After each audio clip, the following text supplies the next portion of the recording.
ಮತ್ತು ಪ್ರಮುಖ ಸಂಘಟನೆಗಳ ಎಲ್ಲ ಹಿರಿಯ ಹೋರಾಟಗಾರರೇ ಮತ್ತು ಗೆಳೆಯರೇ, ಮಹಿಳೆಯರೇ, ನಮ್ಮ ವಿದ್ಯಾರ್ಥಿ ಸಂಘಟನೆಯ ಪ್ರಮುಖರೇ, ಇವತ್ತು ವಿಟ್ಲಾಪುರದಿಂದ ನಾವು ಚಾಲು ಮಾಡ್ತಾ ಇದೀವಿ ಹೋರಾಟವನ್ನ. ನ್ಯಾಯ ಸಿಗಬೇಕಾಗಿ ಮರಿಯಮ್ಮಳಿಗೆ, ಆ ಕುಟುಂಬಕ್ಕೆ ನ್ಯಾಯ ಸಿಗಬೇಕು. ಆ ತಂದೆ ತಾಯಿ ಹೊಟ್ಟೆ ಸುಟ್ಟಿರ್ತಕ್ಕಂಥ ಆ ಕುಟುಂಬಕ್ಕೆ ನ್ಯಾಯ ಸಿಗಬೇಕು. ನೋವುಂಡ ಮರಿಯಮ್ಮಳ ತಂದೆ ತಾಯಿ ನೋವಿನಲ್ಲಿ ಇವತ್ತಿಗೂ ಅವರ ಕಣ್ಣೀರು ನಿಂತಿಲ್ಲ, ಅವರ ದುಃಖ ನಿಂತಿಲ್ಲ.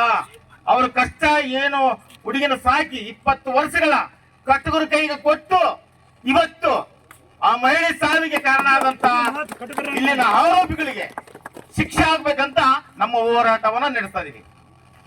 ಈ ಪಾಳೆಗಾರಿಕೆ, ಈ ದೌರ್ಜನ್ಯಗಳು ನಡೆಯೋದಿಲ್ಲ. ಇನ್ನು ಮುಂದೆ ಬಿಡೋದಿಲ್ಲ ನಾವು. ಕಾನೂನಿದೆ, ಪೊಲೀಸ್ ಇದೆ, ಕೋರ್ಟ್ ಇದೆ.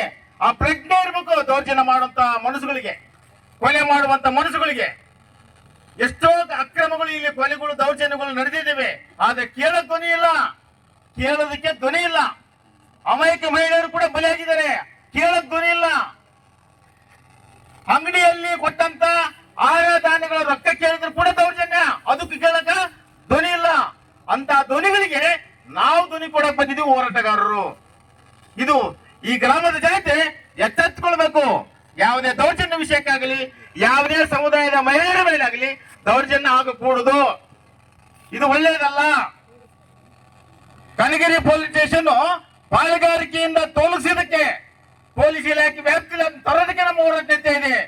ಈಗ ಈ ವಿಟ್ಲಾಪುರದಿಂದ ಚಲೋ ಪ್ರಾರಂಭ ಆಗ್ತಾ ಇರೋದು ಈ ಜನತೆಗೆ, ದೌರ್ಜನ್ಯಕ್ಕೊಳಗಾದ ಮನಸ್ಸುಗಳಿಗೆ, ನೋವುಂಡ ಜನಗಳಿಗೆ, ಎಲ್ಲಾ ಸಮುದಾಯರಿಗೆ ನಾವು ಬೆಂಬಲ ಕೊಟ್ಟು ಈ ಹೋರಾಟವನ್ನ ಮಾಡ್ತಾ ಇದೀವಿ.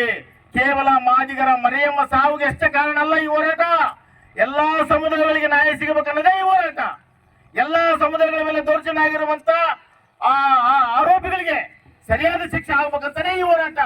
ಈ ಹೋರಾಟವನ್ನ ಇಡೀ ಗಂಗಾವತಿ ತಲುಪವರೆಗೆ ಯಾರು ಈ ಲೈನ್ ಬಿಟ್ಟು ಕದಲಬಾರ್ದು, ಯಾರು ಹಿಂದೆ ಹೋಗಬಾರ್ದು. ಅಪ್ಪಿತಪ್ಪಿ ಏನಾದ್ರೂ ಬೆನ್ನು ತೋರಿಸಿ ಹಿಂದೆ ಹೋಗೋರಂದ್ರೆ ಇಲ್ಲಿಂದ ಖಾಲಿ ಜಾಗ ಮಾಡ್ಬಿಡ್ರಿ. ಹೋರಾಟದಲ್ಲಿ ಧ್ವನಿ ಕೊಟ್ಟು ಬಂದವರು ಕಡ್ಡಾಯವಾಗಿ ಗಂಗಾವತಿ ಮುಟ್ಟವರೆಗೆ ಇರಬೇಕು. ಯಾವುದೇ ಕಾರಣಕ್ಕೂ ಸುಮ್ಮನೆ ಬಂದು ನಾಮಕಾವಸ್ಥೆ ಬಂದು ಹೋಗಂತವ್ರು ಇಲ್ಲೇ ಇದನ್ನ ನೋಡಿ ಉದ್ಘಾಟನೆ ಆಗಿದೆಯಲ್ಲ, ನಿಮಗೆ ಬಂದಿರಂತ ಯಾರಾದ್ರೂ ವಾಪಸ್ ಹೋಗೋರಿಗೆ ತುಂಬಾ ಥ್ಯಾಂಕ್ಸ್ ಆಗುತ್ತೆ. ಧನ್ಯವಾದಗಳು ಹೇಳ್ತೇವೆ ಅವರಿಗೆ.